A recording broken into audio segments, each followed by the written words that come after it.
Feeling good, feeling great. Feeling great, feeling good. How are you? Welcome into Timeline T. I am your host, the CMD, aka Sanderson Jr. This is a stream that goes through the timeline and finds the latest sports news, notes, rumors, innuendo, aka T, and brings it right here to you. We discuss, the chat is active. The chat is a place where it could be a safe space. It could be a roasting session. It could be a lot of things, but this stream is a stream that has been going on for we're entering our third month of doing Timeline T. We're expanding. Welcome into Twitch. Welcome into Kick, along with the stable base of YouTube as well here. And we're building a community. So we're spreading it out, spreading our wings a little bit and seeing where this thing could take us. So I see Alex in the chat early. How you doing, Alex? We are here today. Will Levis. Is he giving his own tea to people? Is that why he is skyrocketing up draft boards? Bets are actually, people are wagering money on Will Levis to go number one overall. That is the definition of tea, and that is why this stream right here exists, because without that, you don't have a stream like this, because Will Levis allegedly, we will get there. But anyway, you see the topic bar here. We're not married to all of these topics. This is just a template of what I think we'll get into or what I'm prepared to get into. But we have veered off into, tight end positions. I have some tight end stuff if we get there. We've been talking about whether tight ends still deserve to be, drafted in the first round. We have information on running backs. Obviously, the Aaron Rodgers news dropped yesterday. I came fresh off a flight and, got settled back here at the crib and then decided to come on for a live stream for about an hour yesterday. So if you missed that, you could check the archives for that. And you see the Seahawks with that fifth pick, they have 2 first-round picks. They're thought to be in a position of power. But I mean, if you look at their financials, that may dictate where they go with at least the 5th pick. And then we'll have to navigate how they handle that second first-round pick. So the Seahawks and their money, not saying it's funny, but there could be something there to keep an eye on. So I will tap in with the chat. Alex, how you doing? Thank you for pulling up. I appreciate it. Panthers owners like Will Levis. Do we believe that, Alex? Because we've heard everything. We've heard Anthony Richardson. There's been, over the course of this entering our third month of doing this stream, we've heard everything. We might as well just go ahead and start. We've heard everything in regards to who the Panthers are like. The consensus was C.J. Stroud. We heard a lot about that. Now we're hearing about Bryce Young over the last couple of weeks. Then there was that hot little rumor about Anthony Richardson because of the connection with Jim Caldwell and his ability to fix quarterbacks with shaky mechanics. Now we're getting tea about Will Levis to the Panthers. So is this all smoke? Is this a marketing ploy? Is this just a marketing ploy to drum up attention for this coming Thursday? I mean, I think all of us in this chat and on this stream, we're going to be checking it out regardless. But is this something to drum up even more eyeballs for this NFL draft? I don't see why they need to do that, but let's jump right into it. Y'all know I take it right to the screen share, and away we go. So this is about Aaron Rodgers. Let's slide one over. There we go. So one of the top trending posts on Reddit is from whoever this dude claims to be. An account created 6 days ago. So again, this gives you the backstory. Some dude ran on Reddit, created an account, and set Reddit ablaze. And it even got to the point where it is affecting the money line in Vegas. This account claims that Kentucky QB Will Levis has told people he will be drafted number 1 overall by Carolina. Odds for Levis to go number 1 have then shifted from plus 4,000. So if you're not familiar with betting, you place $100. If this were to happen, you would get 4,000. Okay? It's big odds to plus 400 within hours. So it's gone from 40 to 1 odds for Will Levis to now 4 to 1 odds for Will Levis. One Reddit user that may or may not have tea shifted the course of betting lines in Vegas. That's where we're at now in 2023, where that can actually happen. Alex tapping in. They've been on multiple dinners with Levis. I mean, I would certainly hope so, right? I would hope they're on multiple dinners with Will Levis because they need to do their due diligence, right? Anything could happen. They could trade back. Even though they went from 9 to 1, it's possible if given the right deal to maybe get some of that draft collateral back, they could leverage, and they have spoken about it before, that they're not opposed to moving off the top pick, but it would have to be the right deal, of course. So, I mean, it would be a problematic situation if they were to not have multiple dinners with Will Levis, because he is a top quarterback prospect. He is a top 4, top 5 QB prospect in this draft. And as a team that at one point had the 9th pick and potentially would be in position to draft a Will Levis, they should have had their due diligence and do their homework and have multiple dinners with Will Levis. But now that they're number 1, who's still meeting with Will Levis? Because again, this is the first time out of this whole process, because we've been talking about it here on the stream, where, you know, normally there's a component of when someone like Will Levis comes along, the hype train normally comes and props them up, right? Like, you know, I referenced the one with Cam Newton, Jake Locker, and Blake Bortles. When it was like, wait, are we really considering Jake Locker versus Cam Newton? Are we really considering Blake Bortles or Cam Newton? When it was clear. And this entire time, no one ever thought to dare say Will Levis better than CJ Stroud, Will Levis better than Bryce Young. But now, because of Mans from Reddit, who is insinuating, you know, Will Levis is running around telling people he's going number 1, it's now shifting the odds from 40 to 1 to 4 to 1. That's a huge swing. That is a really big shift. And I'm really curious to see. I mean, look, we'll be here Thursday night. So if you're not familiar with this stream, tap in. It's a daily stream that normally starts at 4 p.m. Eastern. Thursday, we're going live the minute the draft starts. We're tapping in. We're going to be going pick by pick the entire first round Thursday night. So if you haven't tapped in, hit that subscribe or turn on the notifications as well. But when the NFL draft starts, we will be live streaming here, and we're going to go along for that ride. It's going to be, I think there's going to be a lot of trades. There's going to be a lot of surprise picks. So we'll be here for all of it. The chat, I hope and expect it to be lit that night, but we'll see how that goes. I'm pretty sure, I'm confident in the chat. You know, I'm assuming Alex will be able to pull up. I see Boogie Down tapping in. You know, now that we're expanding the platforms, I'm sure we'll be able to get people on other platforms tapping in and just build this community. But yeah, this is where we're going today. Is one person on Reddit insinuating about Will Levis shifted the odds from 40 to 1 to 4 to 1. And, you know, we had the conversation about Peter King talking about Will Levis yesterday on the abbreviated emergency stream because of the Aaron Rodgers news to the Jets. And, you know, he was of the belief that, you know, a lot of people are high on Will Levis, that he could go as high as the 2nd QB off the board. But now we're getting Will Levis number 1 overall, and away we go with the narratives. Boogie Down tapping in. Yeah, I'm assuming that's off the headline and what he's seeing here on the screen.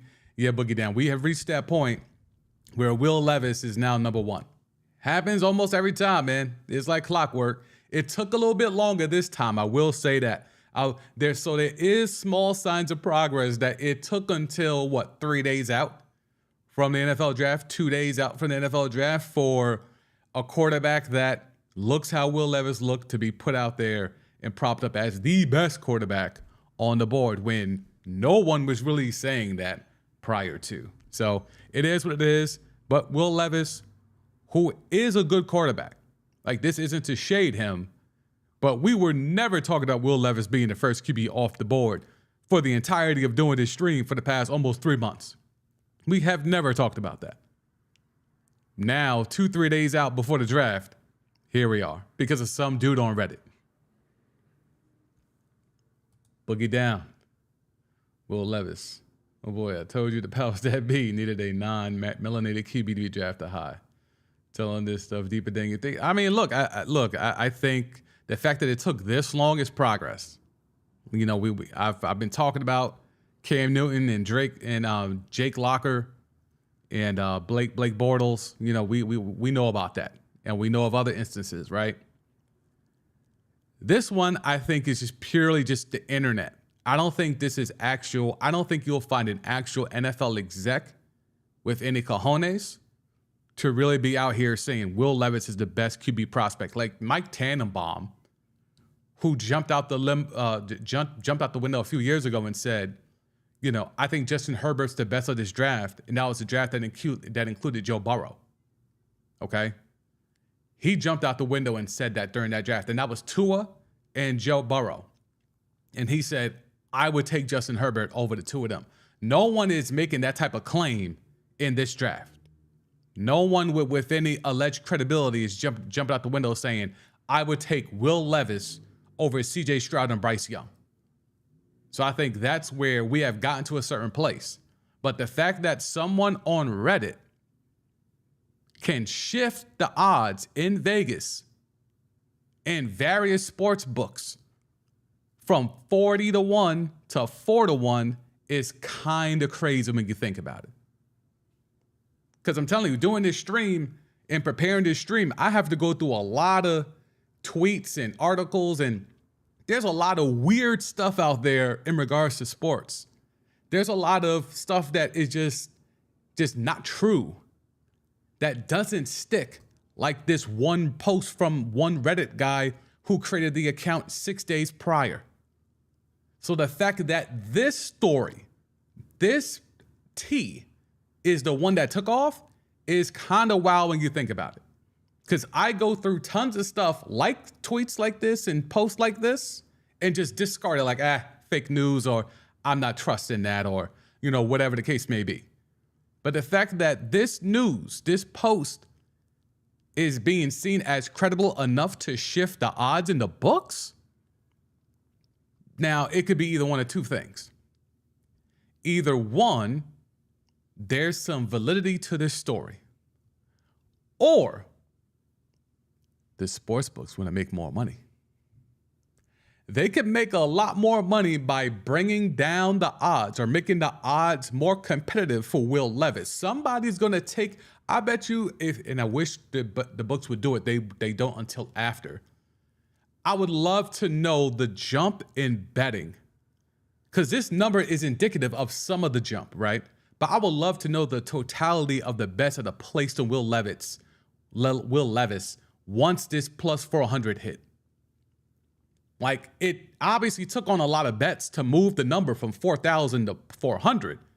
But how many are still going to hit that 400 number and take a chance? The books are going to get more bets on Will Levis now that this number has dropped. So is it really something that's credible? Or is it the book seeing, oh, people are really believing this post that was from an account that was created 6 days ago. Oh, let's keep dropping that number because we're just going to get a bunch of free money. Because we all know, even if it ain't Bryce Young, it's highly unlikely that it's going to be Will Levis. So that's just free money for the books. Is that it? We'll see.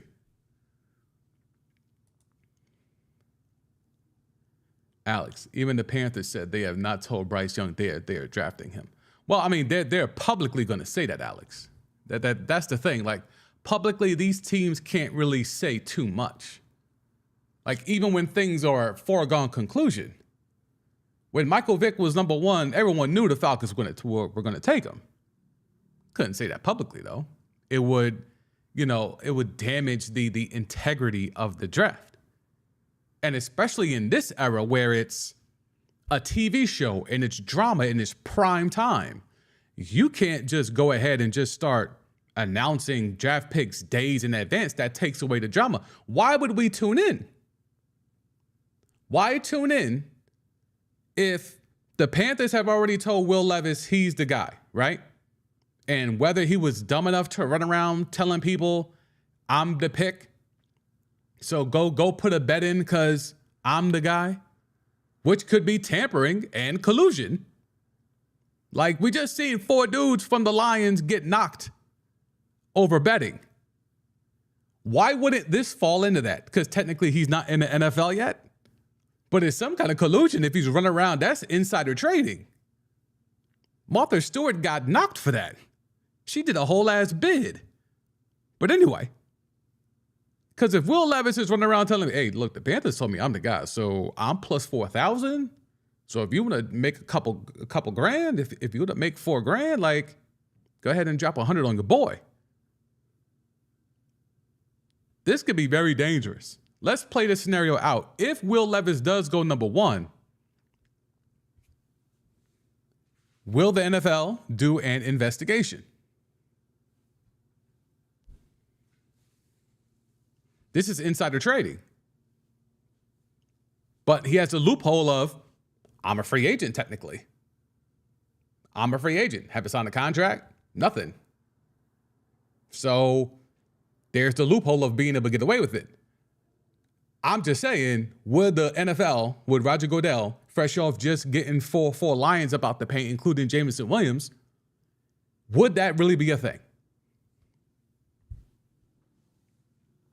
Y'all let me know in the comments. Y'all let me know in the chat, because I'm kind of interested to see how that goes, because I don't think it's happening, to be quite honest with you, but I also think there could be a scenario where it could go a few ways. It could go a few ways to where, understanding everything that goes along with that, you really have to take into account of how dangerous that would be if this is true. If Will Levis does go number 1 overall and he was running around telling people, hey, I'm going to be the number 1 overall pick, and people are placing bets off of that information in this day and age where you can track bets and track the timestamps of when those bets were placed, and because of the fact that it's only available in certain states, you can put the geo-tracking on the location of those bets. That could be dangerous if this is true. I don't believe it's true, but I almost want it to be true, because now I'm like, okay, Raj, go do the investigation. Go cross-track, geo-track all them bets. Because if that's true and he was telling people, and that's why the number went from 40-1 to 4-1, that's problematic as hell, and somebody will be in trouble. And that somebody might be Will Levis.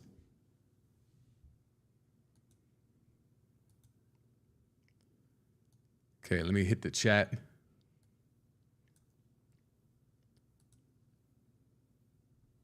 Think we're good there. Yep, we're good there. Okay, cool. Just want to make sure we're good on the other streaming platforms. All right.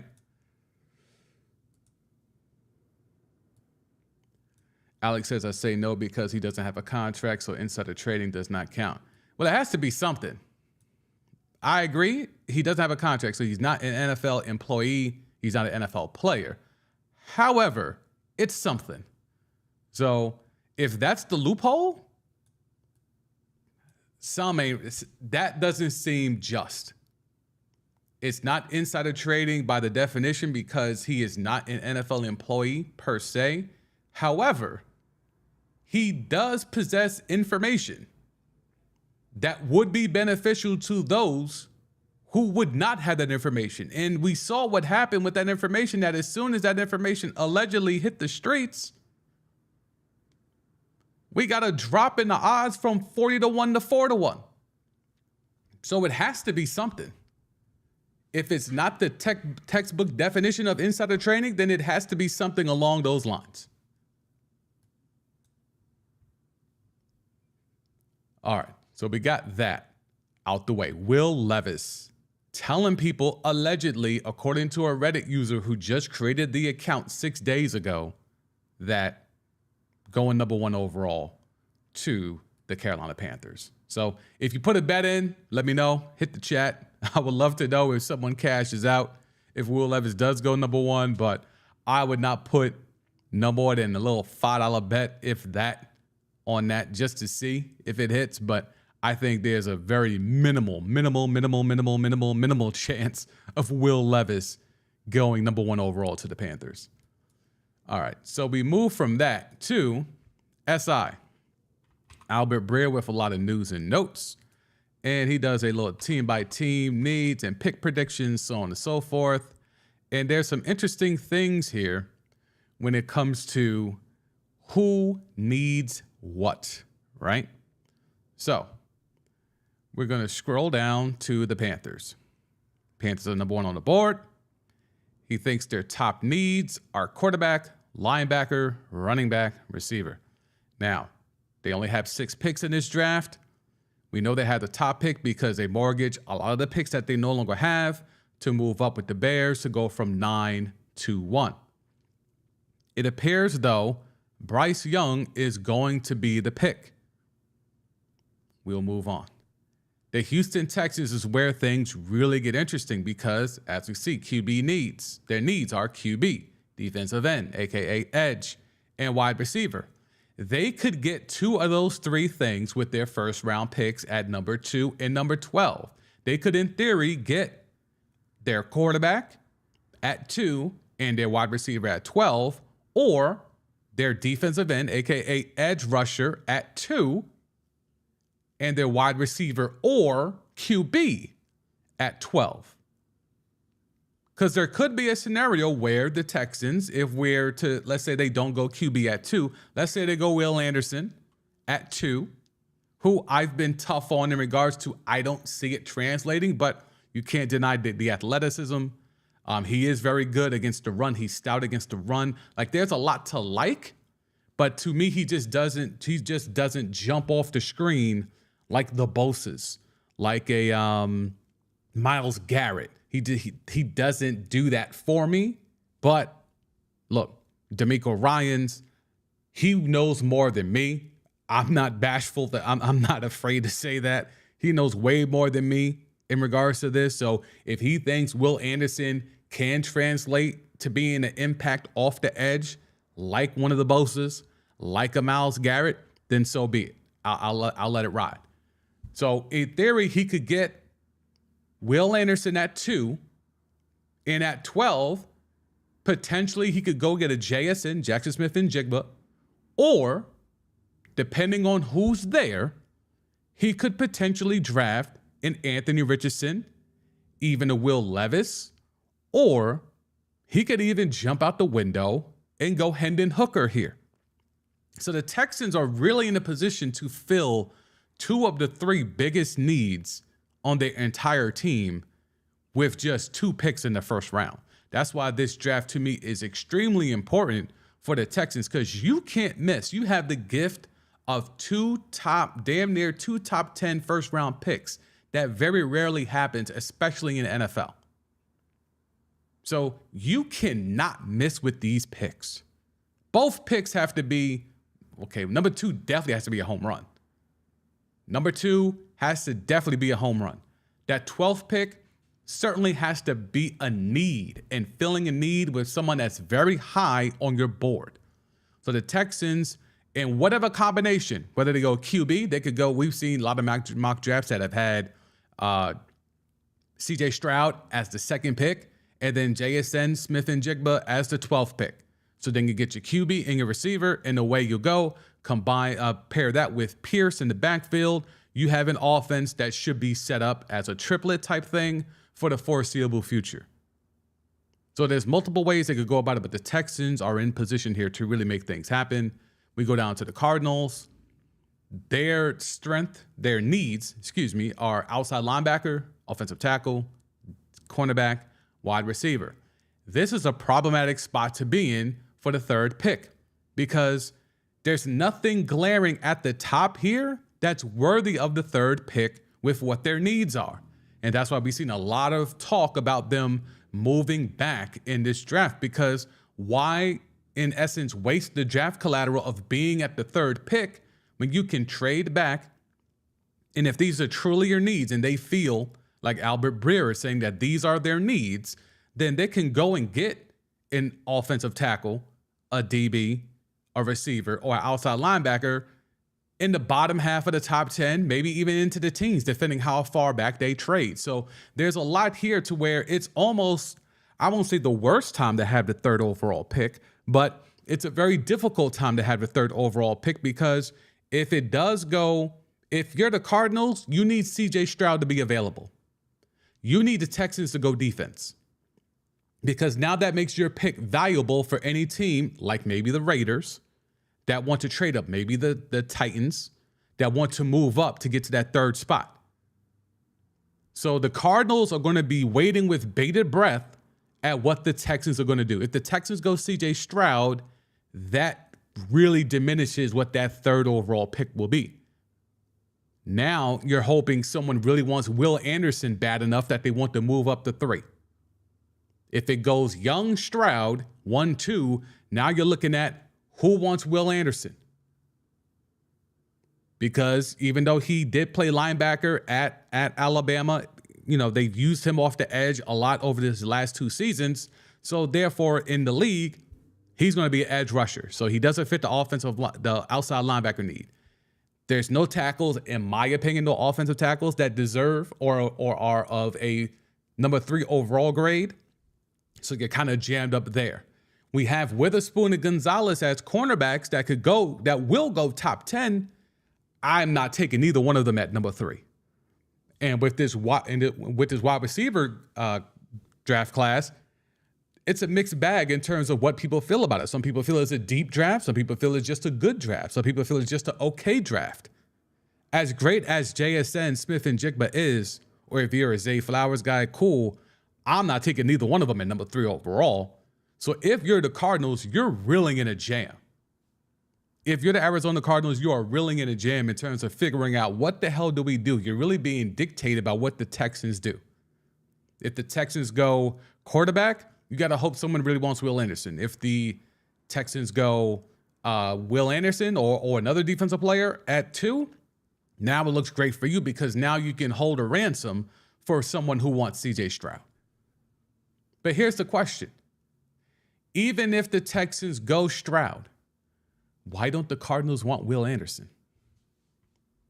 Many people feel he's the safest pick overall, not just defensive, just the safest defensive pick. He's the safest pick in his draft overall.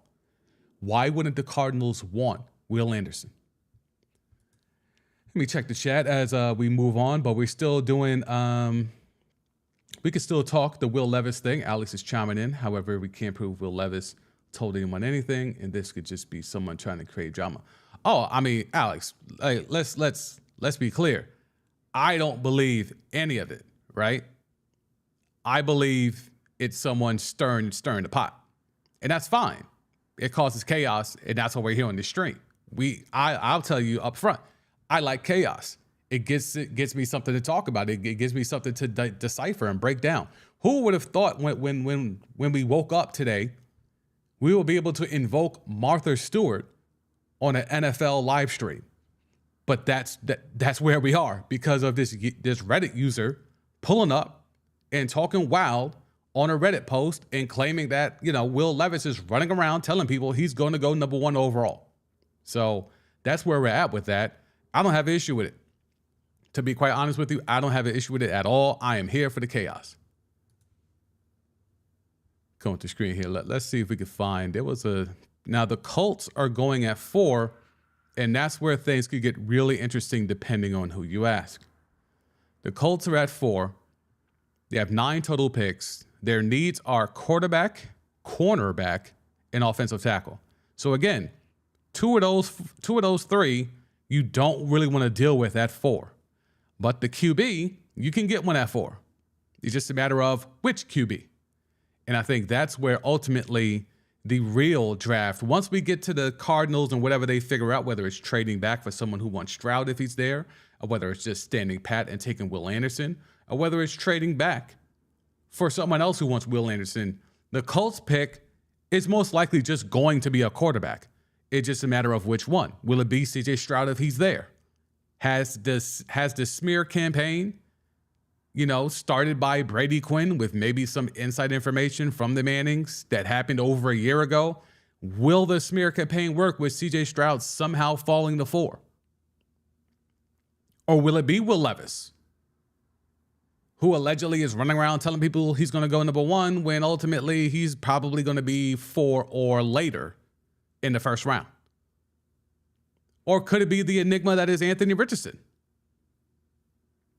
who grades very comparably to Will Levis in most experts' eyes? The Colts are going to take a quarterback. It's just a matter of which one.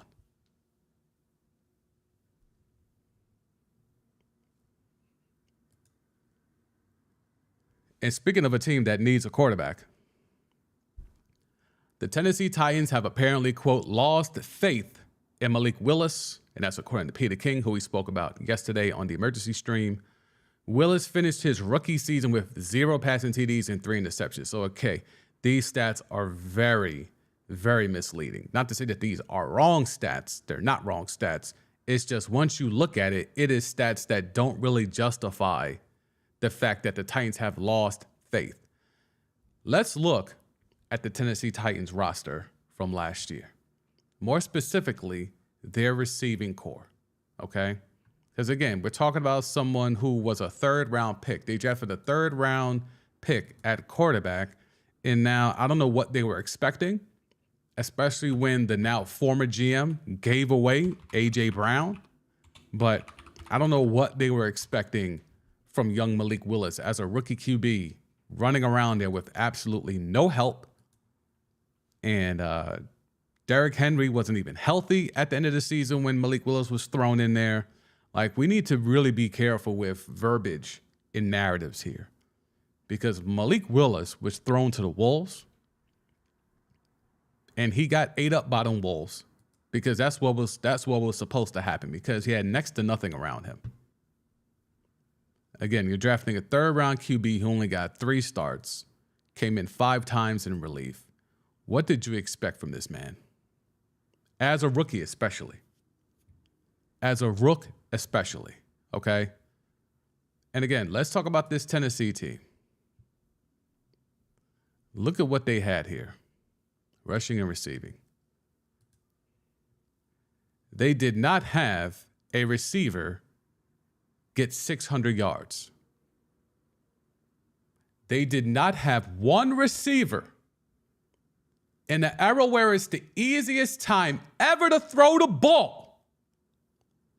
They didn't have not one receiver with over 530 receiving yards.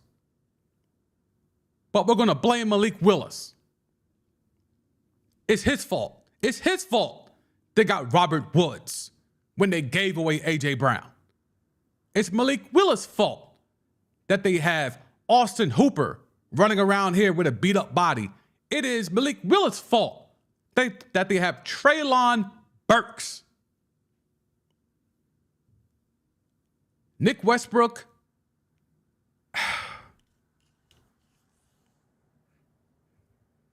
Why? Why do they do this? Why do they do this? It's stuff like this that pisses me off. Now, I'm not sitting here caping for no Malik Willis. Let's be clear. I'm not about to go out here and put my rep in my name and that Malik Willis is going to be a star. All I'm saying is that just say, yo, dogs, we got Ryan Tannehill. That deal is about to expire after the end of this upcoming season. We just need a new QB. We want to start fresh. Why kick Malik Willis on the way out? Why not trash Ryan Tannehill? Why not do that? Why? Because you need him to start this last year, take some more lumps for one last year on that bloated contract you gave him? Let's talk about that. 65% completion percentage. He came out like gangbusters his first year. Battled through injuries, 70% completion percentage. It's been down ever since. It's never been close to that ever again. He's never thrown for 4,000 yards. He even did that in Miami with very little weapons.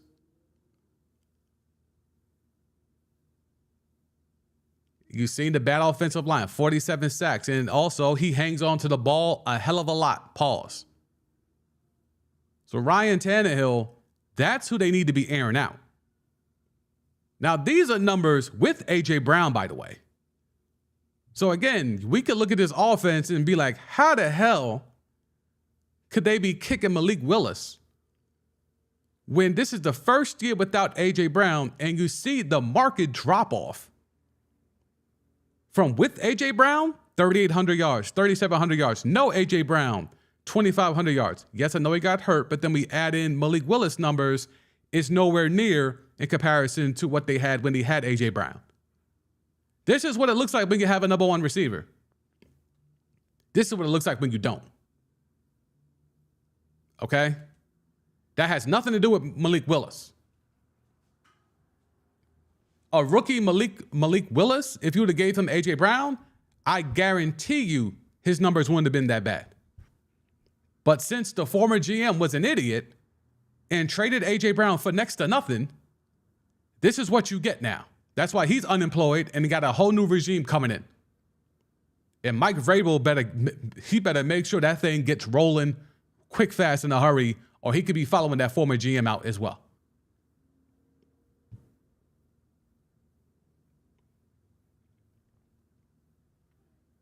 Boogie down. Great to see how Malik Willis gets not even half a season to play and prove himself. Man, so you don't make the playoffs so the Black QB, they will touch the Wolves. Yeah, there's certainly something to that.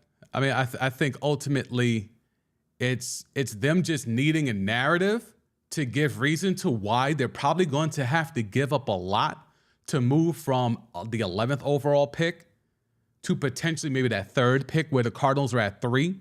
Like, this is setting the groundwork for them trying to move up. I don't really take into it the race part specifically. I think it is a little troubling that I don't hear a lot of shade towards Ryan Tannehill. But I think it's such a foregone conclusion that Ryan Tannehill will never play for the Titans ever again after this upcoming season, that they don't even need to shade him on the way out. But this Malik Willis, because the fans will ask that, right? Right? Boogie down. Fans will ask that, right? If the Titans go out here and leverage a lot to move up from 11 to 3, fans are going to say, yo, you just drafted this dude last year in the 3rd round. Now you're going to go move up 7, 8 spots in mortgage draft collateral that you don't have a lot of to begin with anyway for another quarterback? Like, there's going to be questions about why are you doing this? So since there's going to be questions of why are you doing this, okay, let's go ahead and put some tea out about Malik Willis. Like, I think that's the only way. That's the reason why this is happening, in my opinion. The only way you can justify to a fan base taking the 3rd round QB last year and then throwing him out there to the Wolves to crash and burn, and then spinning the block and drafting another quarterback, potentially moving up 7, 8 spots to go get him, and waging and leveraging a lot of draft collateral to do it, you need a reason. And now let's paint the picture that we have lost faith. They've lost faith after 3 starts. They've lost faith after 8 appearances. Cool story, bro. Just say, again, this is why I say, why don't they just say the truth? Because this is not the truth. You take a quarterback in the 3rd round, you're hoping you hit lightning in a bottle. The Titans just helped a 2nd round QB cash out and get the highest average year per salary contract in the NFL. By gift wrapping A.J. Brown to the Eagles, you just helped a 2nd round pick QB and Jalen Hurts, who was kind of teetering on the, we don't know what he is, we're not sure, but they gave him a number 1 wide receiver to pair with Devonta Smith, to pair with Miles Sanders, Dallas Goedert, all the other running backs, a dominant run-blocking offensive line, and now all of a sudden he's getting 51 M's a year. If they would have just kept A.J. Brown, who knows what this 3rd round QB and Malik Willis could have been. But since they gift wrapped A.J. Brown, we'll never know. Jalen Hurts wasn't thought to be this automatic shoe-in top tier, he's him quarterback before that A.J. Brown trade. He was very much in flux in the Eagles fan base. Some loved him, some were still the jury's still out on him, and some were just, I don't know. But you give him A.J. Brown to pair with all the weapons. Oh, now they're in the Super Bowl. What if the Titans wouldn't have been so stupid and would have hung on to A.J. Brown, and if they were ready to at least see what the future without Ryan Tannehill looks like, why wouldn't you keep a number one wide receiver to help you fix the vision and paint the picture of what the future could be? But no, we're going to get rid of A.J. Brown because we don't want to pay him, even though he's a bona fide number one wide receiver. We have a lot of alleged number one wide receivers out here. A.J. Brown is a true number one wide receiver. But we're just going to get rid of him. We're going to gift wrap him to Philly. Let them get off to a Super Bowl because we don't want to pay him. So let's get some collateral because we know we're not going to pay him. Now you're stuck. Derrick Henry's gone or going to be gone. Tannehill's gone. They just cut Taylor Lewan. They're gutting that whole thing. But you talking about some damn Malik Willis, who's a third-round pick a year ago. Please. Just say you want a first-round QB, not the third-round guy. You took the third-round guy hoping you would catch lightning in a bottle. We stupidly traded the one thing that could have maybe helped this third-round QB be an actual lightning in a bottle. So since we screwed that up, we're just going to go ahead and take a QB that we feel is better than both guys we have here. Done. Enough said. Press conference over. The fan base would understand that. But instead, let's paint narratives. Lost faith. Lost faith in what? You lost faith in this guy, Tannehill. That's who you lost faith in because you're not going to bring him back. You're not going to re-sign him. But you're talking to me about Malik Willis? You lost faith in this guy? He had all of 8 games, 8 appearances, 3 starts. That's what you lost faith in? Please. It's fake. Fake. Let's hit the chat.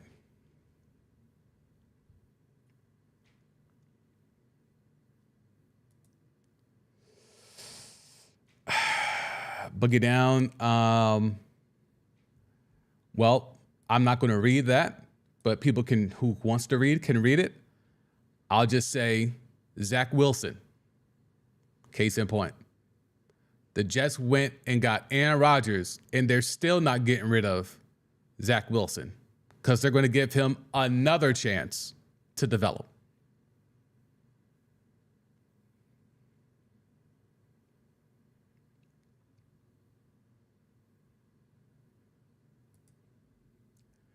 Boogie down, let's keep it a buck.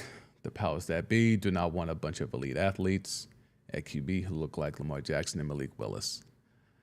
I wish we had enough time in discourse to have that type of conversation unfiltered. I have thoughts.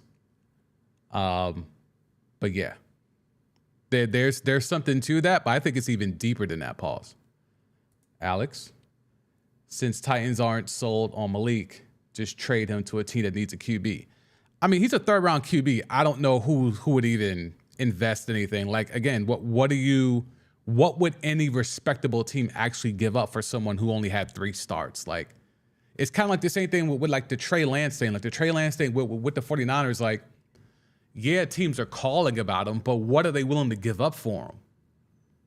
Allegedly, only the Vikings were allegedly willing to do a Kirk Cousins package, centered around getting Trey Lance in return, but it was going to be a lot of draft collateral going back and forth. So who's going to give up whatever it takes to get Malik Willis? I don't know if any team could see enough to even make a judgment unless you were high on him coming into the draft last year. Potentially, but I don't see anyone just trading for Malik Willis.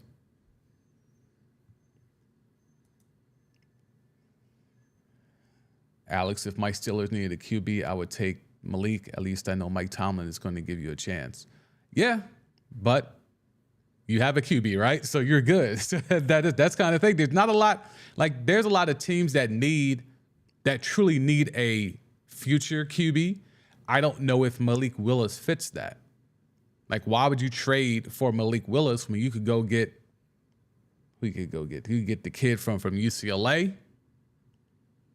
You know, depending on how you feel about Hendon Hooker, you could get him allegedly end of the first round or second round. Like, well, would you rather make a trade and give up a second or third round pick, or just sit and take a Hendon Hooker in the second round, or what, DTC out of UCLA, somebody like that?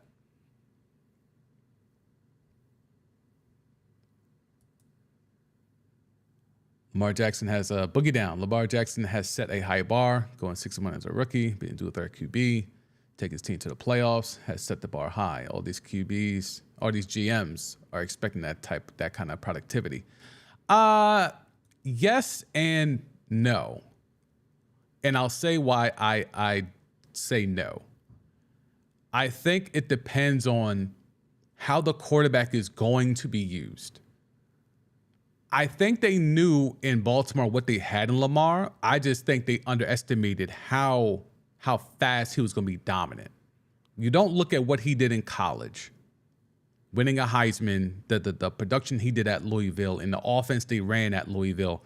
You don't just look at that and poo-poo that. So they had an understanding of what he was, even though he lasted to the bottom of the first round, which is still a travesty of justice, right? But because that offense was so built around, yo, dogs, just take the rock and run, I don't know how many QBs are expected to come in and play like that. Malik Willis was never drafted to be like, all right, just hand him the ball and let him make it happen. Now, they may have used him like that, and I think that's the problem. And we even see it with Huntley in Baltimore. Like, they basically are making him a Lamar clone, but he ain't Lamar, so it doesn't hit the same. Yes, I know he went to a Pro Bowl, but we know he was like the 50th alternate. I think they were going to call Boogie down next if Huntley would have said no. But, like, that's where it comes to when it's like, all right, what do you want this guy to be at this level? Like, the projection. Part of you is drafting off of past success in college or skill sets and acumen you saw in college.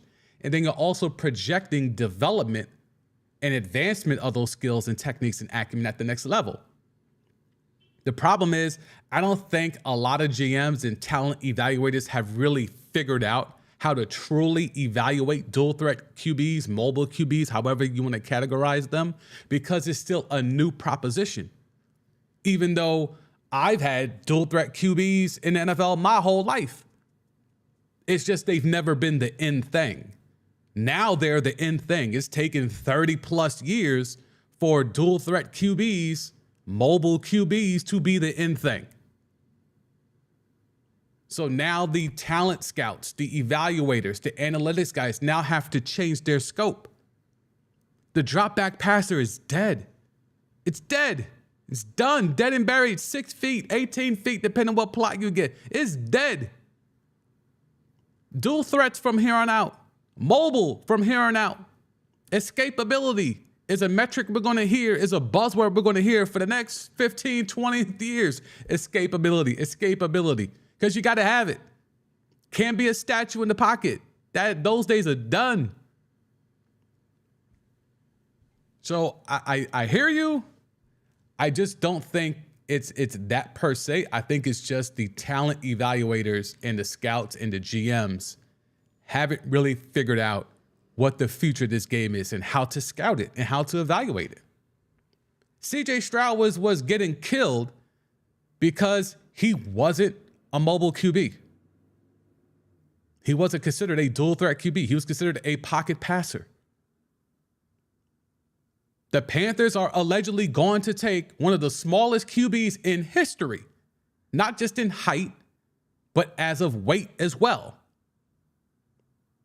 They're about to do that when there's a traditional drop back pocket passer in CJ Stroud who has the same type of skill sets, same type of acumen, maybe not with the S2, But in terms of football IQ, from what I've seen on tape, he has the same type of acumen. They're going with the smaller, lighter, in more ways than one, QB. So, I don't know.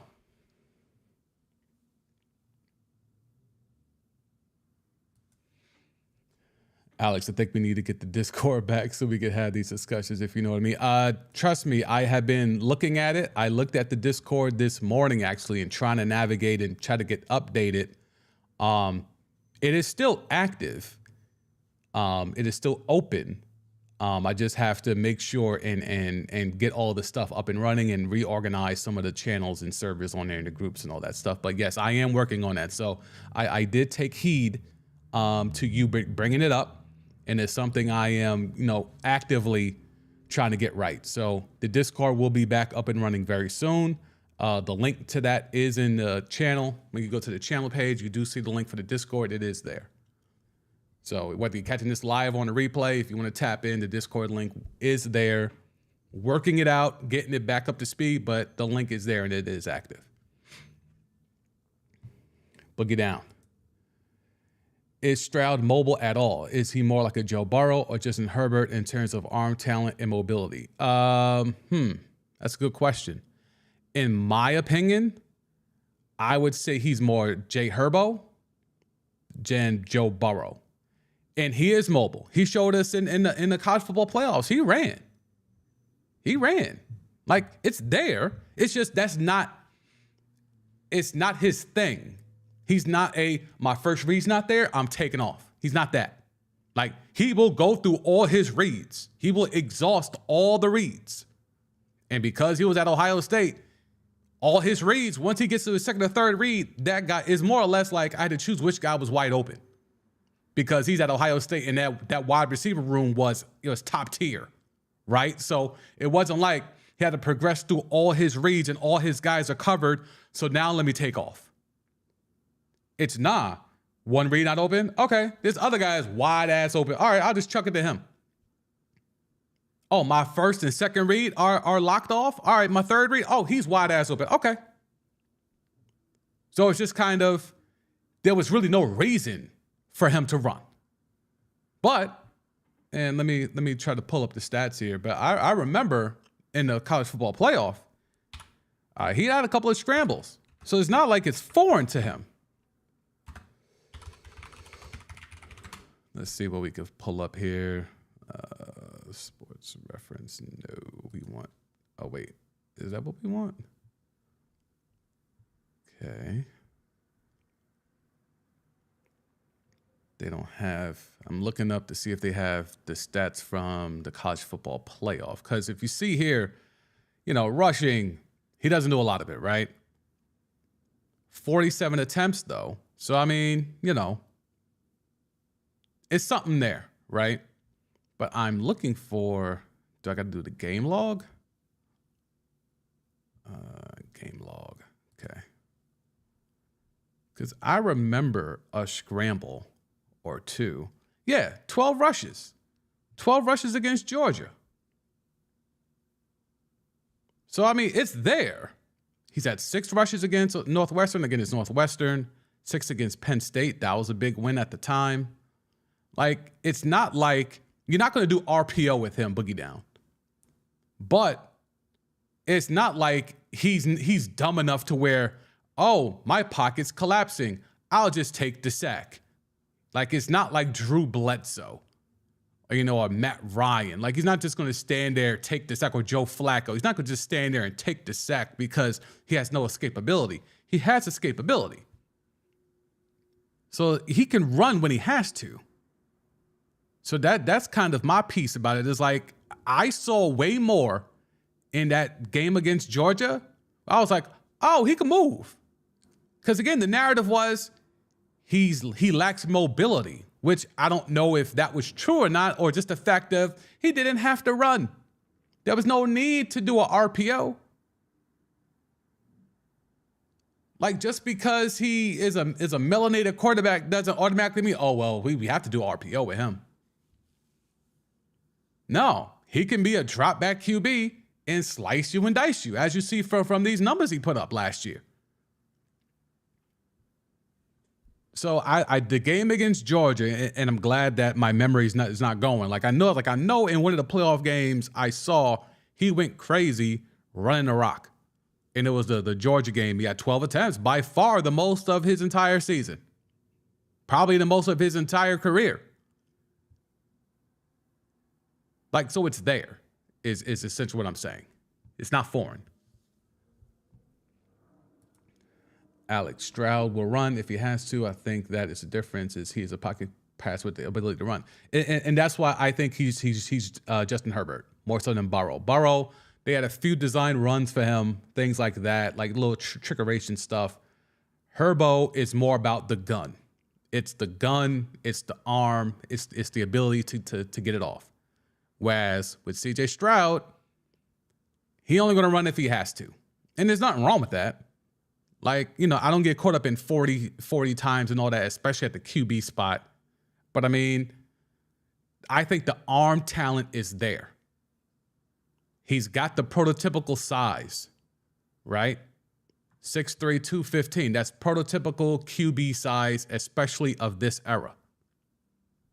But the Panthers are allegedly, if we're to believe all the reports, are going to go with a shorter, lighter quarterback. Now, that shorter, lighter quarterback has been him at every level. Out there in Cali, Boogie Down, you know the high schools he had to play against. He was him. He goes to Bama. He was him.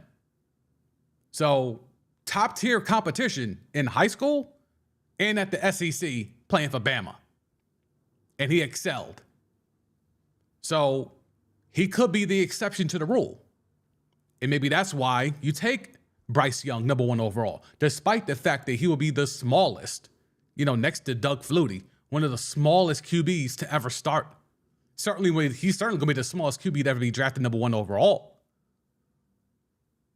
So it would take an exception to the rule, like a Bryce Young, to look past a traditional drop back quarterback that has escapability and mobility to run like a CJ Stroud. It would take that type of QB, like a Bryce Young, the exception to the rule, to make you bypass a more traditional drop back quarterback that has escapability and mobility in CJ Stroud. Thank you for those who were able to pull up. I appreciate the views. If you could do your boy a favor and hit that like button, I would appreciate it. It would help the algorithm and just let YouTube know that y'all are enjoying the content of this stream. We are in here talking about the upcoming NFL draft and the fact that there is a lot of rumors and innuendo and information floating on the timeline. We've been going through a lot of things here. We've been talking about a Reddit report in regards to Will Levis. A Reddit user who just created his account 6 days ago implied that Will Levis was telling people he'll be drafted number 1 by the Carolina Panthers. And because of that, the odds for Will Levis to go number 1 have gone all the way from 40-1 at plus 4,000 to 4-1 at plus 400 within hours. We then pivoted to needs for the top 5 teams in this draft.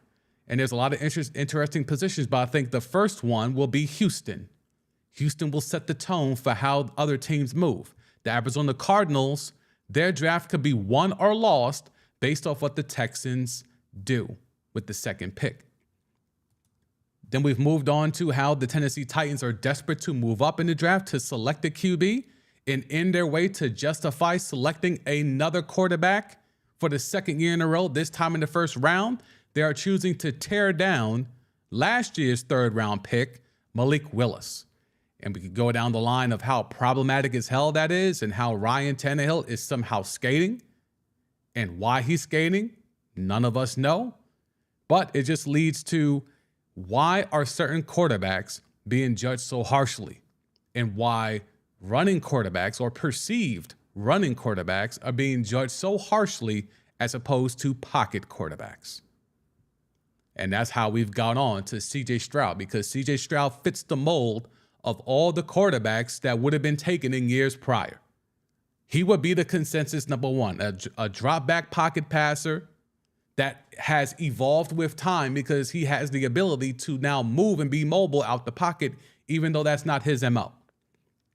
He would fit the mold of a consensus number 1 overall pick at the QB position, but because Bryce Young is such an enigma with being so small and so light, but yet being him top tier at high school in Cali and in college at the SEC for Bama, that you kind of can't look away from what Bryce Young has put out there in terms of success and production at elite levels, not just at every level, but elite, high level competition.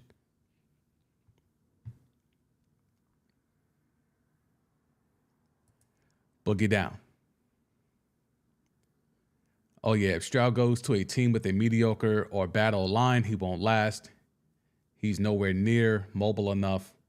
The way Stroud game is, he needs to go to a ready-made team. Well, here's the thing. Are we so sure he's not mobile enough? Like, how mobile enough do you have to be today? Like, do we consider Patrick Mahomes to be extremely mobile? Like, he's not Lamar. He's not Lamar mobile. I would dare to say he's not even Daniel Jones mobile. Patrick Mahomes is not, and he's gotten chunkier. Like young Mahomes, yes. Like 50 touchdowns in the season, Mahomes? Yes, he was mobile enough. Are we sure he's still mobile enough? He gets it done. Even in the Super Bowl, with a high ankle sprain, he's able to run. But is he considered to be mobile enough by the true definition of what that is? I don't know. I think CJ Stroud, if you put him in the right, and again, that's why to me, I think we have to abolish the draft. I still feel that way. We have to abolish the draft because so many players get screwed because they're drafted by the wrong team and it's a bad fit. Because not all these teams know how to evaluate talent. That's why there's so many hits and misses. That's why there's so many busts, because these teams really aren't up to snuff of knowing how to evaluate talent. And not just evaluate talent, but then project forward how that talent looks at the next level. That's why there's so many busts. That's why there's so many misses and very few hits. So I'm not ready to sit here and just say CJ Stroud is not mobile enough, and then because he's not mobile enough, he needs to go to a team that is ready-made. I'm not ready to go there. I see your point, though. I see your point, and there could be some real facts behind it. But just watching him, especially later in the season when like I really got locked into checking out these prospects and who these guys are going to be at this level in terms of the NFL, I really liked what I saw from CJ Stroud. I don't need him to be Lamar. He doesn't have to be Lamar. He doesn't have to be Daniel Jones. I think he could fit that. I think he could fit that in between of like Deshaun Watson in terms of mobility, because even Deshaun Watson's not that mobile anymore. I mean, he was young, sure. He's got torn ACLs two straight times. He's got 2 torn ACLs. Like, he's not running around no more. He's not going to be Lamar Jackson. Like, he's not doing that. But I think in terms of skill set in the pocket, like, look, watch when Kyler Murray comes back. Let's see if he's going to be running around as free and willy as he was prior. Those injuries are going to take a toll. Lamar's the only one that has been able to avoid the huge injury at that position. As much as we talk about, or they talk about him being injury prone, he hasn't had the catastrophic injuries at this level like those that are in his ilk, of his class, of his caliber. He might be the anomaly. And that's why teams don't want to pay him. Still not right, though.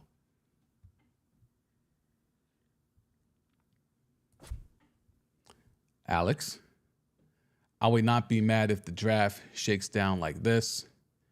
Young to Carolina, Stroud the Texans, Cardinals take defensive end, Colts take Levis. Yeah, I mean, that's kind of where we've been sitting at. That's kind of the consensus. But Alex, we need chaos. We need chaos. I'm here for it. I think there is something to that though. Like if we go, let's see, have they updated our favorite mock draft? Oh, 2 hours ago. They updated this mock draft 2 hours ago. Okay, let's see. They basically still have what Alex is saying as the DE being the, Will Anderson, but they have Anthony Richardson at 4. Will Levis all the way down to the Titans. Okay, well, here you go, Titans fans. Instead of killing Malik Willis, this is why they're killing poor Malik Willis. This is why. Because they hope to be in position at 11 to take Will Levis. But I don't know why, because they want to take Will Levis, they have to tear down Malik Willis. I don't know why they have to do that. And boy, if we combine those names, Will Willis. I'm sure there's a Will Willis somewhere.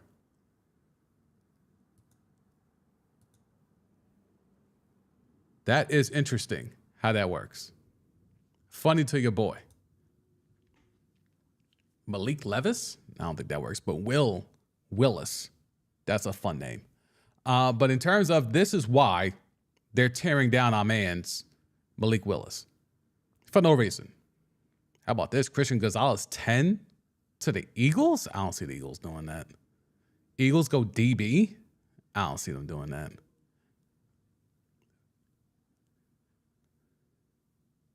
Yeah, this mock draft has changed a lot at the bottom 5. The top 4 is still more or less the same. It's either been Will Levis or Anthony Richardson at this Colts spot. So that's been more or less the same. Tyree at 5, Jalen Carter at 6. That's also been the consensus of this particular mock draft, not in totality, but of this particular mock draft. It didn't have Paris Johnson Jr. So the at this point, you're saying the Raiders would pass on Will Levis. And the Eagles would pass on Bijan Robinson. Interesting. And finally, this mock draft has had Joey Porter Jr. to the Patriots forever. And now we have finally gotten them to move off of it because it's so clear that the Patriots have other needs besides cornerback. Hilarious. All right, so we off that. But Malik Willis, man. It ain't you, Malik. Don't worry about it. It ain't your fault. It is not your fault. Okay. Let's see. Aaron Rodgers. Let's get that ready. I just want to ask a question. What Aaron Rodgers are the Jets getting?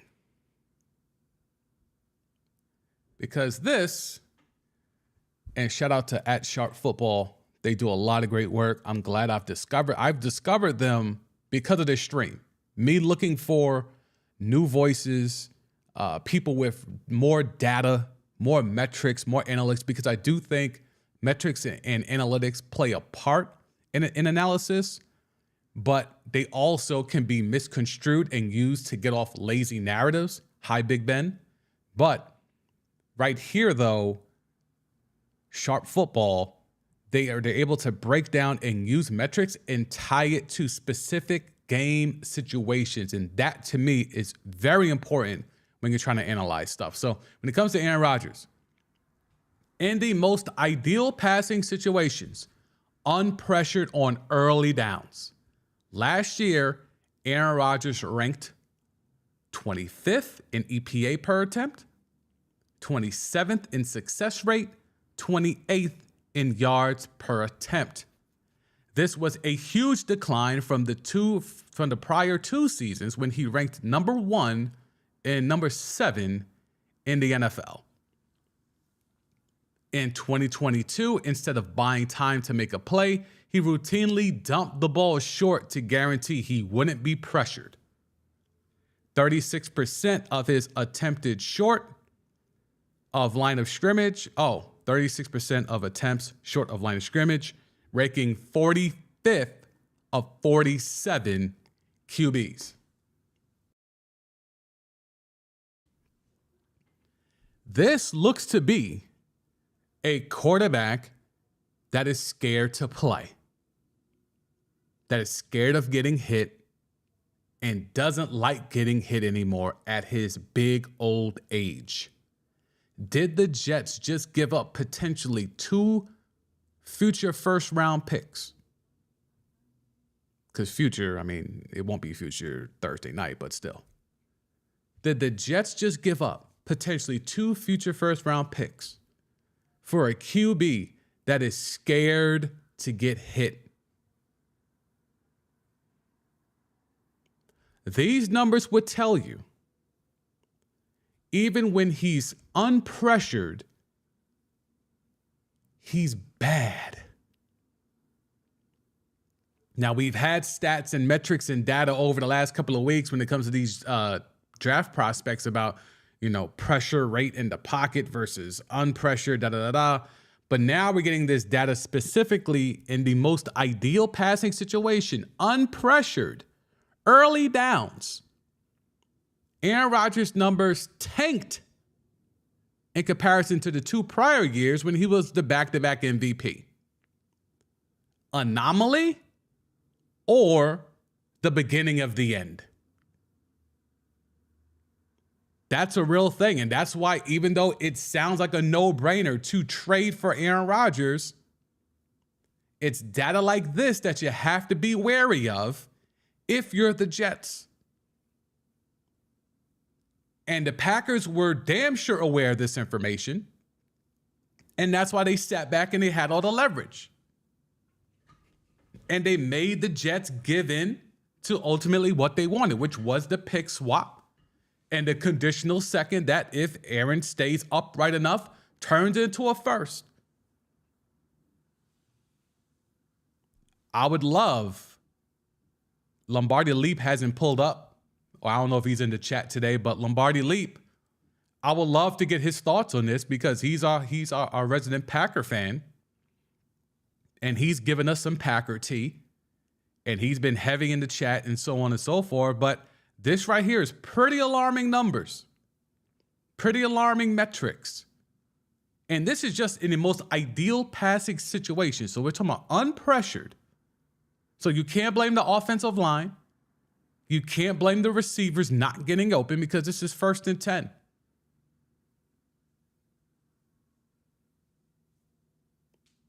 Second down is still considered an early down. Unpressured is the important part here. This is why the data matters, because we can get data for even this. Because I'm sure if we just bring first downs or just early downs, period, pressured and unpressured, the data could be skewed. Because you could have a 1st and 20 and they're bringing the heat and you get pressured and you have to throw the ball away or whatever and it's just a bad down. But this is unpressured on early downs. That matters. And he's near the bottom of the league in the 3 most important parts. Just thought I would put that out there.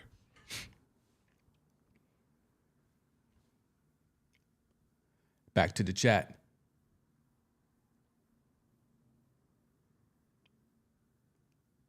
Alex is tapping in. I still think it'll be interesting to see Levis with Jim Caldwell. I want any QB with Jim Caldwell. So if it's Bryce Young, great. Will Levis, great. Anthony Richardson, oh God, do I want that. I know Will Levis has the acumen to be good. I know Bryce Young and CJ Stroud have the acumen to be good to great. Anthony Richardson with Jim Caldwell, God tier. I shit you not. But most likely not going to get it. Or maybe. Back to the chat. Alex, I think in the end they might get a happier MVP Aaron. And that is where the difference lies. If you get MVP Aaron, they could win that division.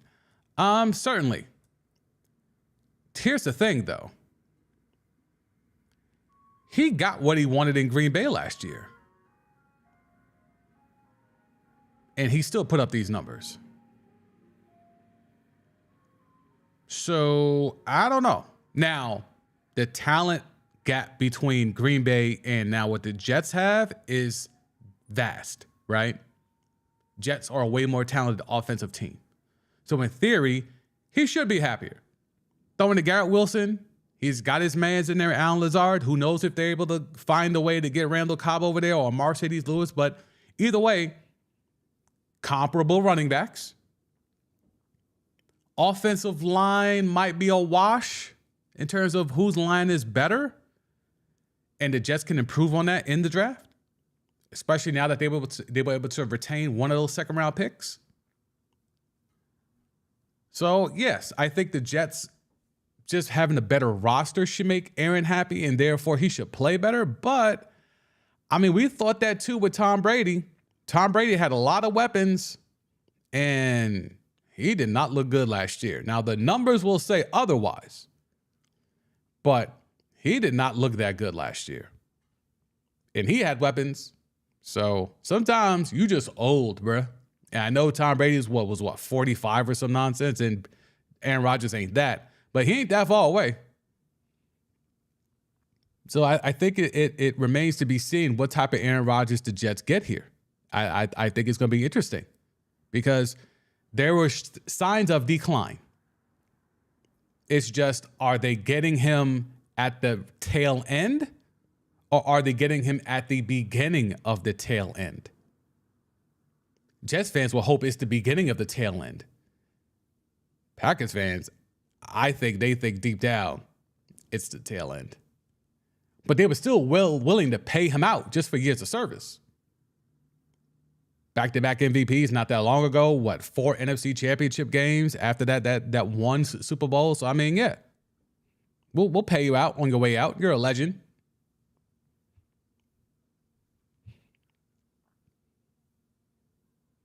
Back to the chat. Oh, she brings up Brady. Okay, you look at Brady's last season in New England. He did not play great. He went to Tampa and looked happy and got a ring. Yes, I wish it were that simple, in my opinion. I don't think it was that simple. Yes, he went to a team that was ready to win, and they acquiesced and brought in guys that he wanted, like AB, and he was able to get Gronk out of retirement. So, yes. I don't think, though, that was the only thing. I also think it was just the offense in general, that Patriots offense outside of the Randy Moss time, that offense was never, that high-powered machine-like thing because he never had the horses to do it. So, yes, that is the mold now. If you're an old QB and you're trying to hang on, you want to go to a team that is ready-made, that has the talent, that is a QB away. Yes. I think there was more at play in New England than just, oh, this team is way more talented than that team.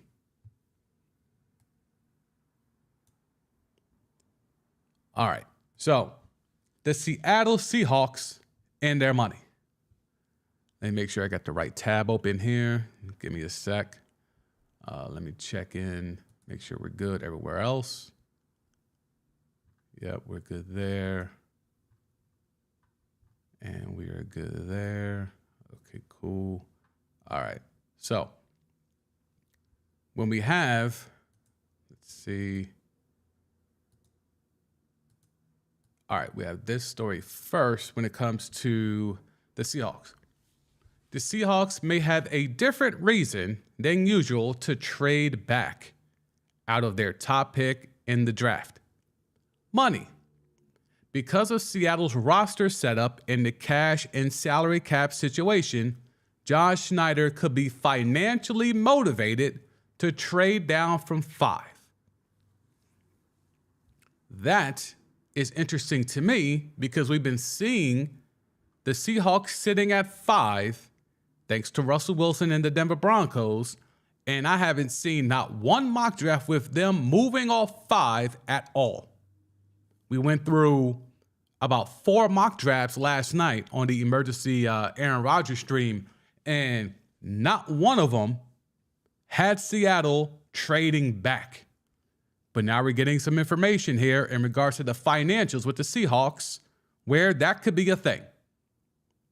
And we have some additional information in regards to this. depending on whether the Raiders lose their mind, the Texans, excuse me, depending on whether the Texans lose their mind and take a non-quarterback at 2, the Seahawks could end up in an interesting position at 5. This could be a call worth making for the Raiders to move up from 7 if the right player is available. Now, Tashawn Reed is a guy that works for the Athletic, and he covers the Raiders. But just in the sense of the Seahawks being open for business at 5 could really shake things up in this draft, because it's a lot easier. I would assume you have to give up way less capital for a team like the Raiders to move up from 7 to 5 as opposed to 7 to 3. Or if you're the Titans and you're at 11, in theory, you should have to give up less to go from 11 to 5 than 11 to 3. Is Seattle in play? Is the 5th pick up for grabs? Have they tricked off the money? And let me see. Let me look this up here on the fly. Get that sports track. Seattle Seahawks. And get the Seahawks roster up. Let's see. Do this on the fly. Hopefully the site isn't as slow as it usually is, but let's see. Seattle. All right. What can y'all see? No, yeah, I can't see that. All right. Okay, I need to move that over. Got it. Okay. All right. So,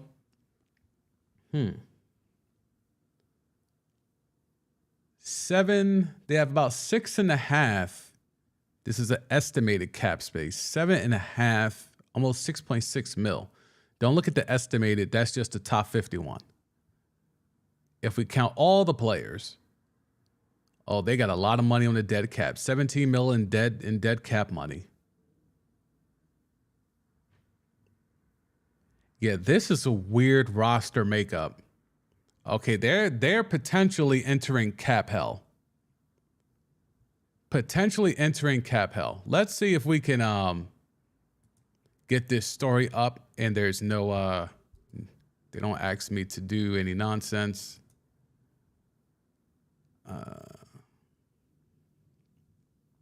Of course, see, they hit you with the nonsense. All right, give me a sec. I can get this. I just have to do some fugaziness that I'm not gonna admit to doing. Give me a sec.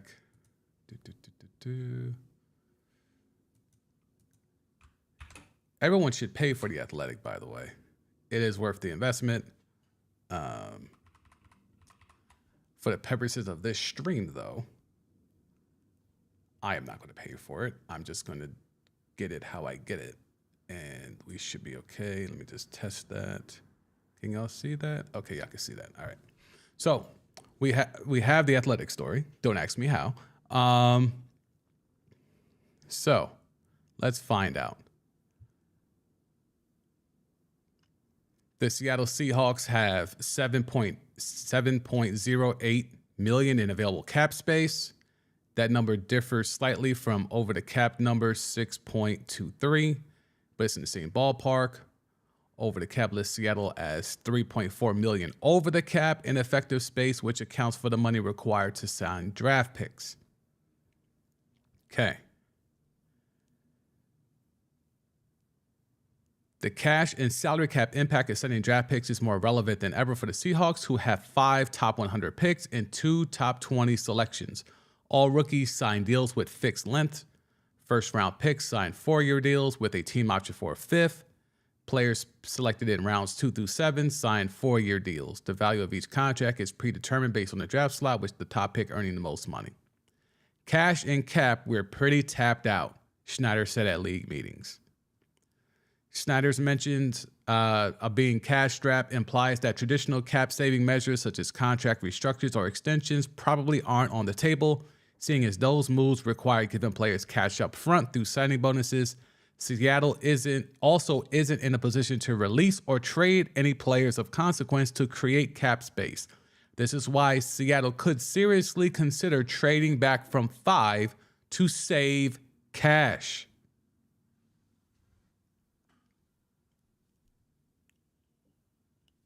Interesting. That is interesting. They could trade back from 5. That would really shake the draft up if that 5th pick became available. All right, let me come off the screen here. So we have now the backstory and the context for why Seattle would be moving off of 5. They are cash poor, and they don't have anyone who's worth a damn. Essentially, they don't have anyone who is worth a damn to be able to restructure their deal to open up some money. That is interesting to me because that 5th pick being in play really would put things into perspective. Having that 5th pick in the mix would really open things up. Boogie down in the chat. Mahomes has the scheme and O-line. That's why I said ready-made team. Sure, but like, there's not too many of those. Like, okay, let's play the game. What team has the scheme? Okay, no, let's dumb it down even further. Let me know in the chat, what's the best scheme? What team has the best scheme for CJ Stroud? Hit the chat. Let me know. Let's start there. Which team has the best scheme for CJ Stroud? That needs a quarterback, by the way. Because the Chiefs scheme without Patrick Mahomes, I don't know how great that scheme is. So what team would be the best fit that has the best scheme that needs a quarterback for CJ Stroud? Let me know in the chat. Because I don't know what that means. I don't know what ready-made means. Like, there's a lot of teams that are QB away, but is it this particular QB away? The Jets have been a QB away damn near my whole life. They've invested Chad Pennington, Geno, Matt Leinart, Zach Wilson, Sam Darnold. They've been a QB away my entire life, and they haven't gotten it right.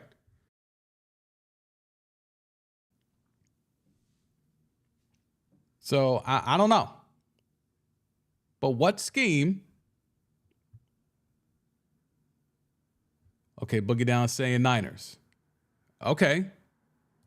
So let's see. Can they trade up to get him? The answer is no. They can't trade up to get him because they don't even have a first round pick. I agree with you. Niners are a QB away.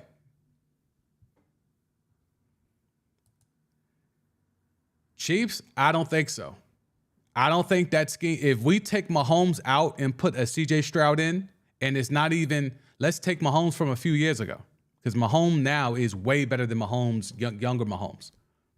I don't think so.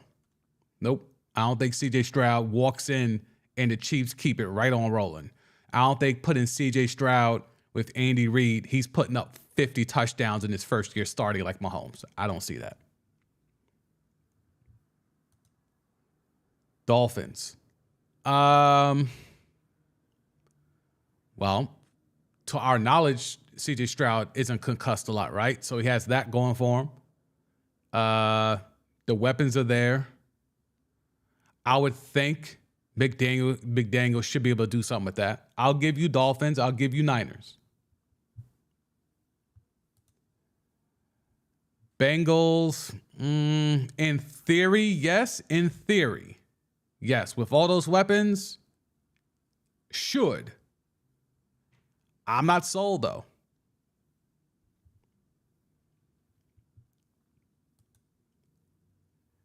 Colts, okay, you're going to have to explain that one, and I see you have in the chat, so I'll just put that up before I respond to your initial reason I say Colts, because they have the core now that can actually, well, but they got Pittman, they still have Jonathan Taylor, they have the remnants of what was a once dominant line. I'm not sure how dominant they are today. I don't know about the Colts. So right now, I'm giving Boogie Down Niners, Dolphins, Question mark on the Bengals. I'm not rolling with the Colts. Boogie Down's giving me Eagles again, but yes, right? Like, yes. But I'm also saying for teams that need quarterbacks, these teams that y'all are naming, only the Niners are a team that needs a quarterback. Chiefs don't need a quarterback. Niners only one. I mean, they made Brock Purdy look good, right? So, y'all are naming the teams with the most weapons. Those teams normally aren't in a position to draft high enough to take a QB like a CJ Stroud. CJ Stroud, the draft system, which again should be abolished, the draft system should not be, the draft system does not exist for a CJ Stroud to be able to go to a team like the Eagles that have weapons everywhere, or the team like the Niners that have weapons everywhere, or the Dolphins that now are a team that has an explosive set of receivers. Like, the draft isn't made for those type of teams to luck into a top 5, top 10 QB. So we're naming teams that have a lot of weapons and a QB. Give me the team that has a lot of weapons and no QB. And right now, I'm giving y'all the Niners. And you can make an argument for the Jets. I don't know who else you're naming. Maybe you go Falcons. Maybe. There's some questions at running back. I mean, Algiers is nice, but I don't know if I'm ready to just not take Bijan Robinson in lieu of Devin Witherspoon because I have Algiers.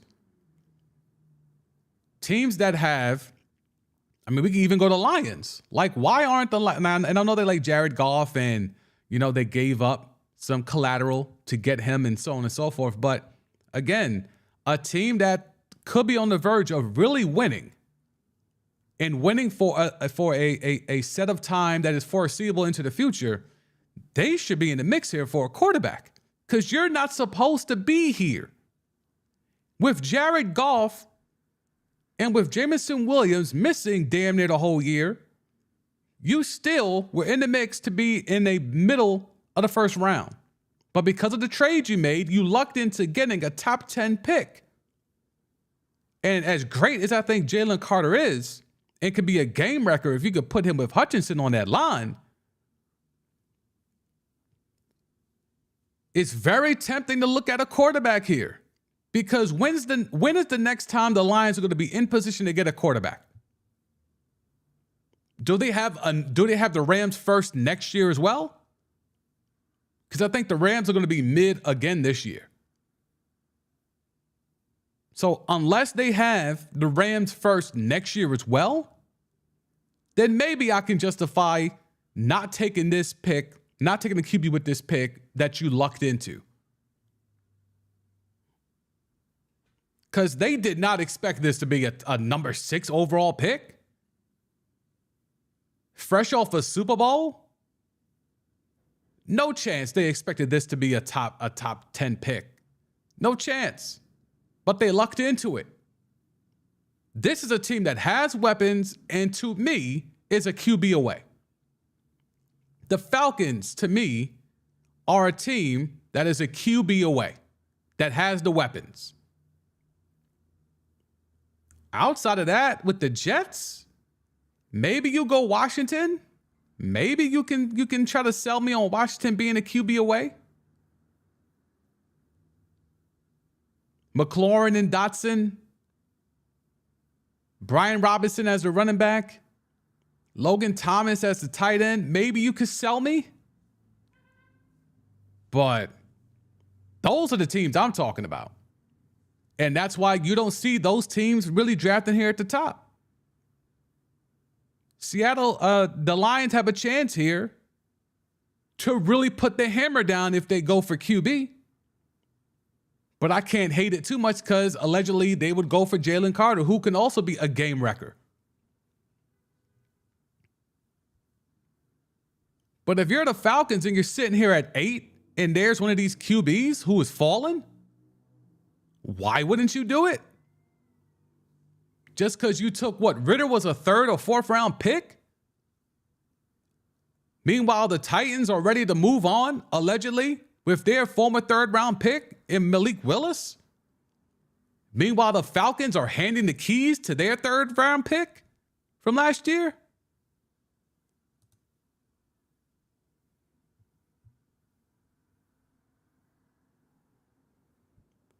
Boogie down in the chat.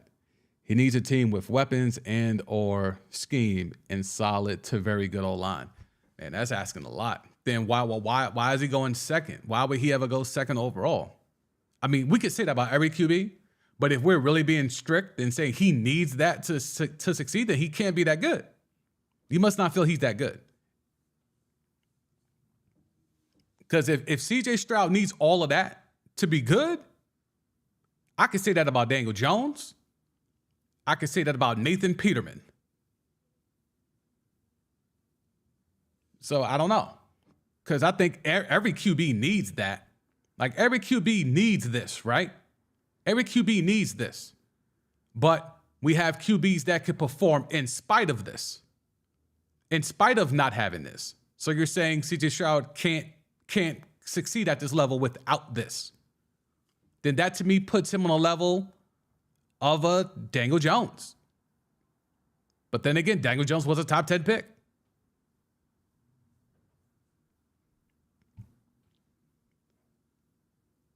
Alex, I would even say Raiders with Josh McDaniels. Oof, you're way higher on Josh McDaniels than I am. I don't think Josh Jacobs is long there, especially on the tag. He hasn't signed the tag yet. Devonta Adams, he's just cashing out. They got rid of Waller. Did they even bring back Moreau? I don't even think they brought back Foster Moreau. I don't. Last year, yes. This year, I don't think so. In terms of the Raiders.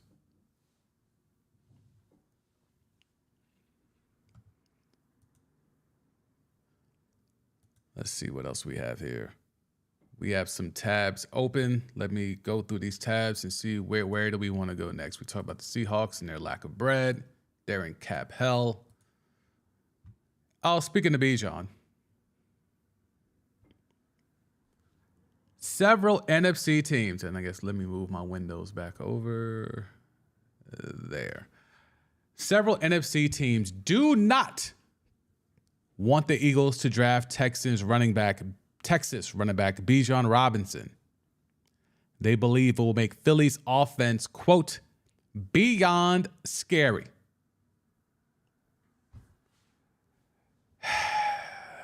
But y'all told me you can't take a running back high anymore.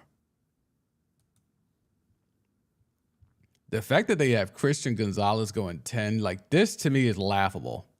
I would be stunned if they did this. If the Eagles took a DB, Gonzalez at 10, I would be absolutely stunned if they did it. Without a doubt. Where did they have Bijan going in this draft? They still got Bijan lasting. Like, if Bijan lasts to 21, we have to air this out in the chat. Like, we'll be here live for the NFL draft round 1, night 1. We'll be here. But, like, Bijan lasting to 21, that's a travesty of justice. It really is. Like, I can't believe it.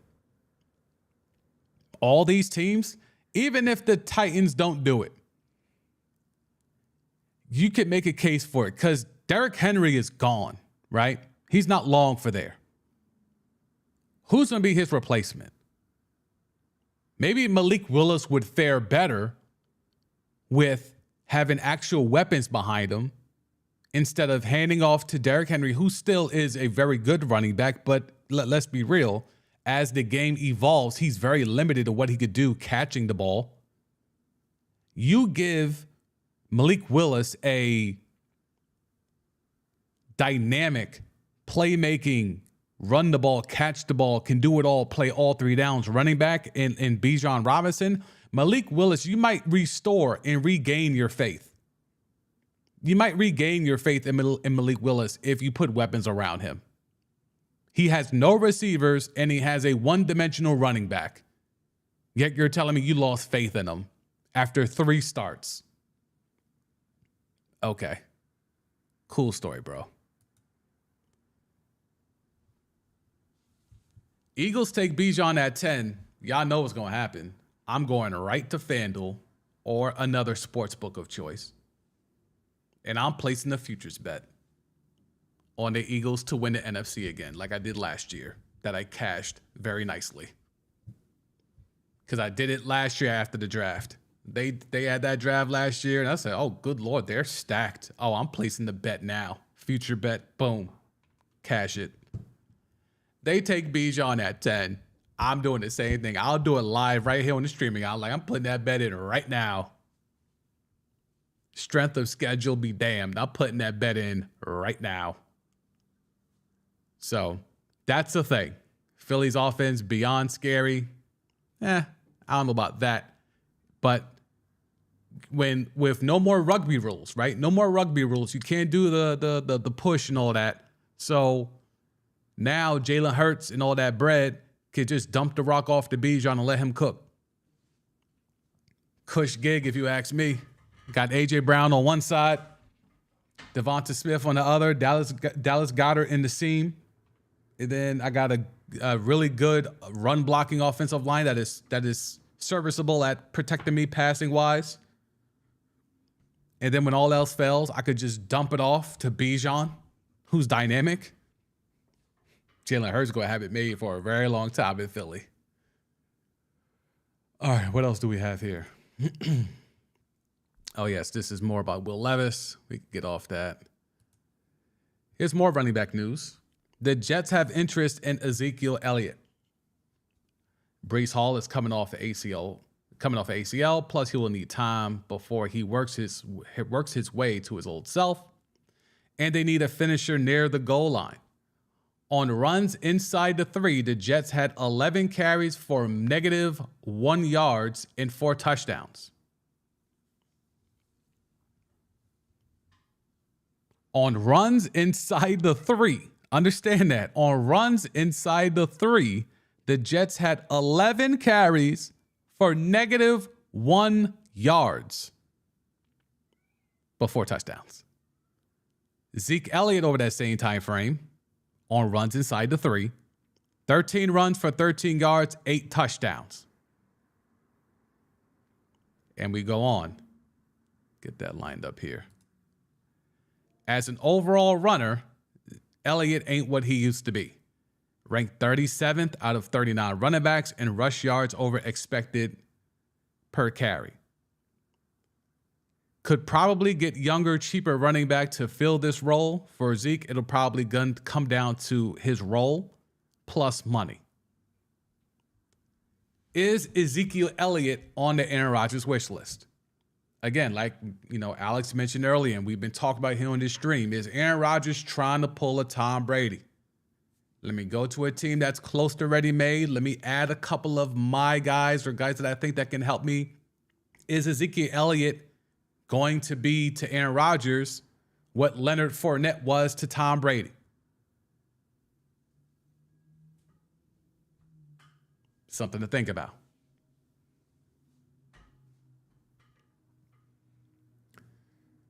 And now I think we have my favorite tweet for today.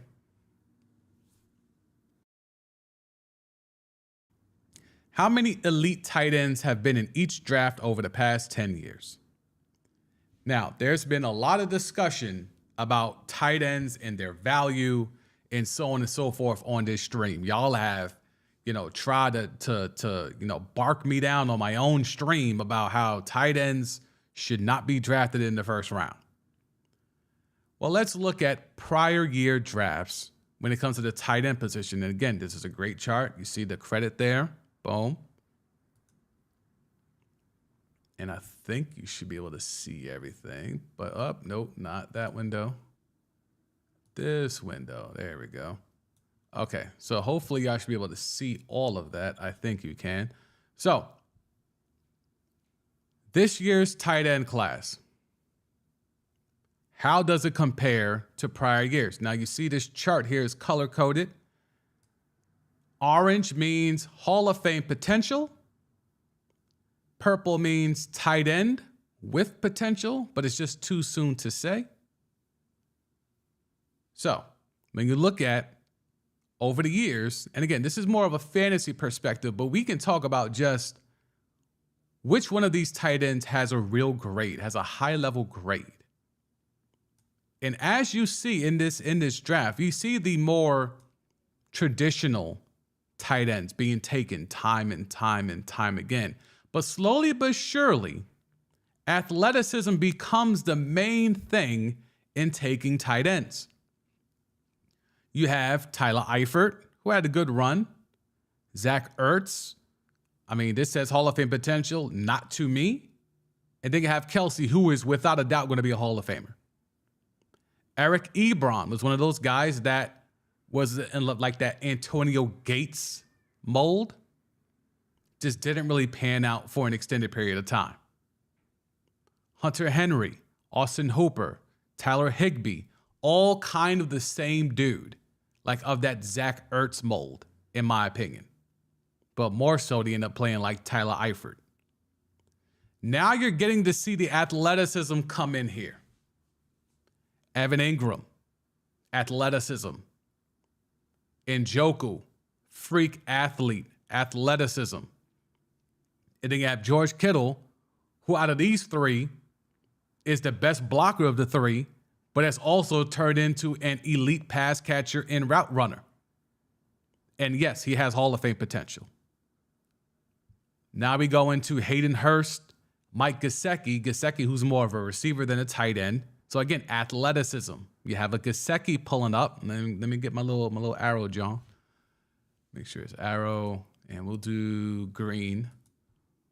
Gesicki here was thought to be an athlete, a wide receiver-esque guy that just so happens to be big enough to play tight end, but he can't block, so that's his biggest bugaboo. So that's why he was off the Dolphins.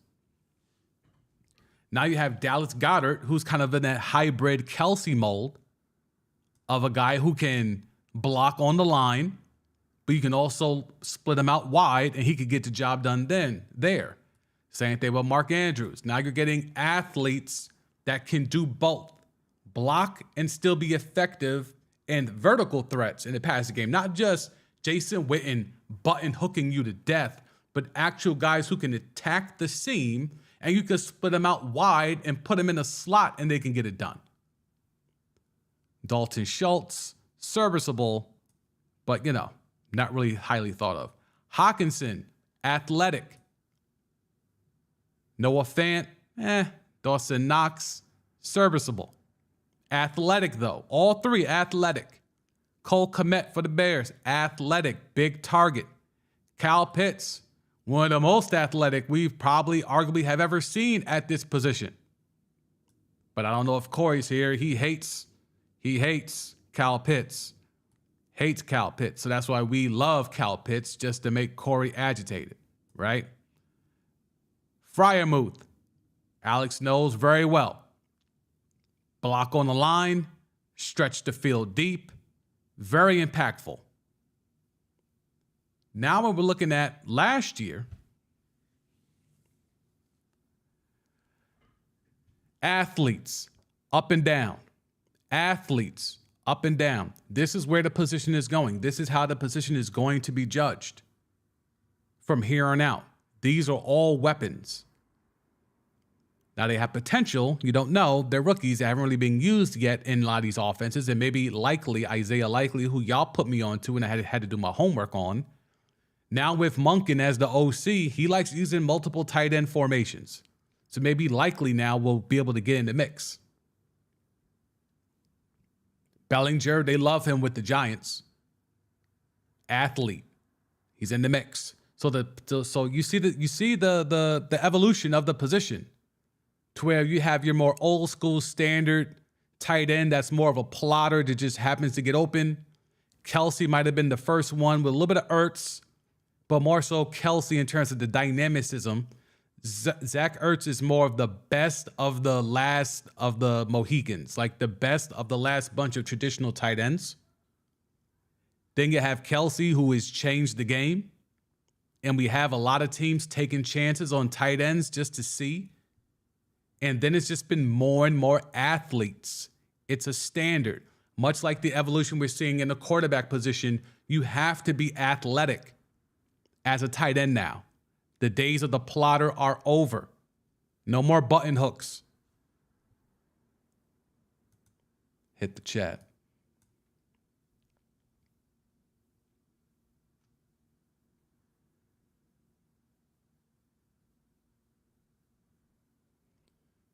Okay, boogie down. It doesn't make them unstoppable. They just lost. Yeah, they lost to the Chiefs. Yeah, it's true. But look what beat them. An elite tight end and an elite quarterback. An immortal quarterback and a potential immortal tight end. That's what it took to beat a team that was stacked on both sides of the ball. Alex, Eagles taking Bijan. Eagles take Bijan. Dallas is done. Done ever winning the East for at least 3-4 years. I mean, yeah. I mean, even without Bijan, I don't see Dallas winning that division. But yes, to your point, I mean, there's a chance if he falls, there's a chance he could go to Dallas. I would be stunned if he lasted this long. But let's be real. If he's still sitting there at 20, knowing that a team like the Chargers most likely would take him, you don't think Jerry tries to move up?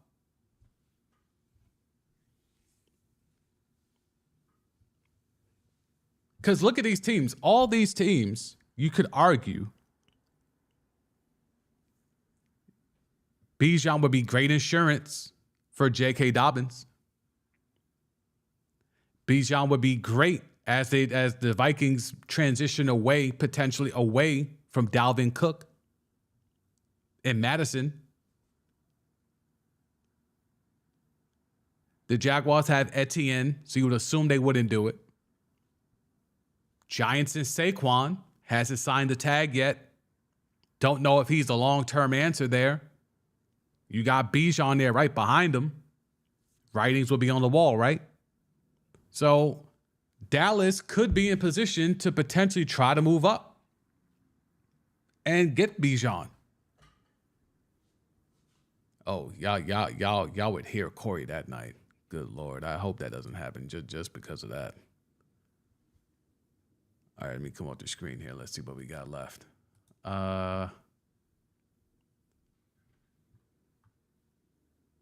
See, we've done just about a strong 2 hours. Thank you for those who are pulling up.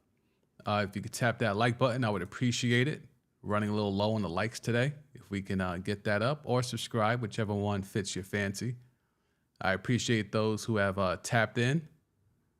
If this is your first time here, we do Timeline T, where I go over the timeline. We go through all the information from the day in the world of sports. But because we were leading up to the NFL draft, we've been focusing heavily on the NFL draft. And we have a report from Reddit, an account that was created 6 days ago that claims Will Levis is telling people he'll be drafted number 1 overall by the Panthers. Because of that information, people allegedly started betting on Will Levis. So not only is it the power of Reddit, but it's just the power of gambling, as there's a lot of people out here gambling. So the odds went from 40-1 plus 4,000 for Will Levis to be drafted number 1 down to 4-1 plus 400 for Will Levis to go number 1 overall. That was a big storyline. We also touched on the needs for the top 5 teams in the NFL draft, as we will be live streaming on this very channel. So you should subscribe if you haven't. We're live streaming on this very channel night 1 of the NFL draft. Okay. So we went over the needs for the top 5 teams. The Houston Texans are pretty much going to decide the fate of the Arizona Cardinals, because the fact that the Houston Texans they have needs at quarterback, defensive end, and wide receiver. And with picks 2 and 12, they could knock out 2 of those 3 needs with each of their picks. And based off what they do with that second pick, it could dictate whether the Cardinals sit pat and take potentially an edge rusher, or a defensive lineman, or if CJ Stroud is not taken number 2 overall by the Houston Texans, it can open up a bidding war for the Cardinals in their number 3 pick, which would get them more draft collateral as that roster, a draft collateral that they desperately need because that roster is bereft of talent. So we talked about that. We talked about the Titans and their desperation to try to move up to draft a quarterback, and in doing so, throwing the QB they drafted in the 3rd round last year, Malik Willis, under the bus, and how I think that is problematic as hell because the man only had 3 starts and he had little to no talent around him, yet he's being judged for it. Just say you want Will Levis. It's okay. You don't have to tear down Malik Willis just to pacify your fan base or to get your fan base ready for you to take another quarterback. You didn't draft Malik Willis thinking he was going to be the answer anyway. You just took a flyer on him. That's why he lasted to the 3rd round anyway. But to trash him just so you can get the fan base ready for you to take another QB in back-to-back drafts, you don't have to kill Malik Willis in the process. You don't have to do that. So we've been jumping around, getting in. I am open for your questions, whatever you would like to do from a standpoint of, understanding what is happening in this draft, in this upcoming NFL draft. Again, we will be here Thursday night to tap in. So we'll go for a few more minutes. We'll make it an even 2 hours today. We're about an hour 56 in, so about another 3 minutes here. Any questions you have, I am open for them. The chat is always available for you. If you're watching on Twitch or Kick, salute. Trying to incorporate more and more people into the stream and build a community. So salute to you. We have a lot of things going on. We are building. So I appreciate everyone that's been able to tap in the comments. I've been I've been very humbled by the support. The stream is picking up. The views are picking up. We're also able to tap in with the clips that are also on the channel. So if you want to tap into that, feel free. There is a tip jar if you want to continue the support of this channel and this brand and this stream. There is a tip jar. I do appreciate that if you want to contribute. So no pressure. Just figured I'd leave that there because people have asked me how can they help, how can they contribute. So I'll put together a buy me a coffee link and you can contribute that way. So that's that for now. Let's see, where else can we go? We always check the timeline one last time before we sign off to make sure we didn't miss anything. Zach Wilson. Okay, there's some Zach Wilson stuff. There's something very funny here. If you know, you know. This is a recent like from Aaron Rodgers. It's pretty interesting. Zach Wilson and Aaron Rodgers liked a tweet that says, "Welcome to hell, Aaron Rodgers. I'm going to make that dude's life hell in practice every day." Zach Wilson on if the Jets were to sign a veteran QB. The fact that we have Zach Wilson and Aaron Rodgers and that logo right there and what that logo represents, it is not lost upon myself. Let's see.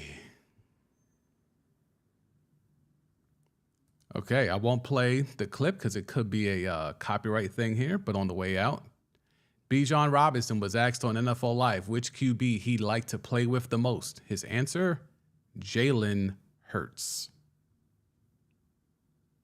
Top 10 pick. Y'all told me running backs are undervalued or being devalued. We're about to get one as a top 10 pick.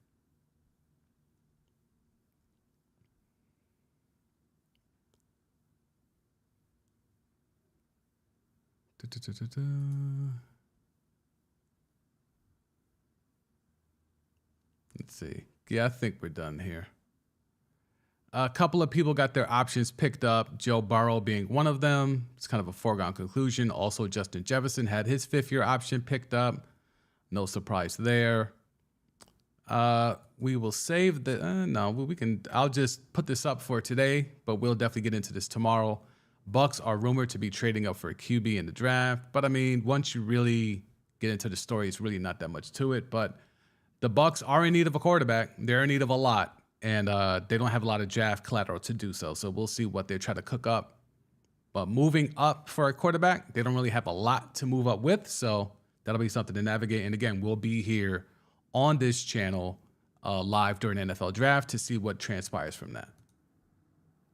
Okay, I think that will do it for me. I appreciate everyone who's been able to tap in.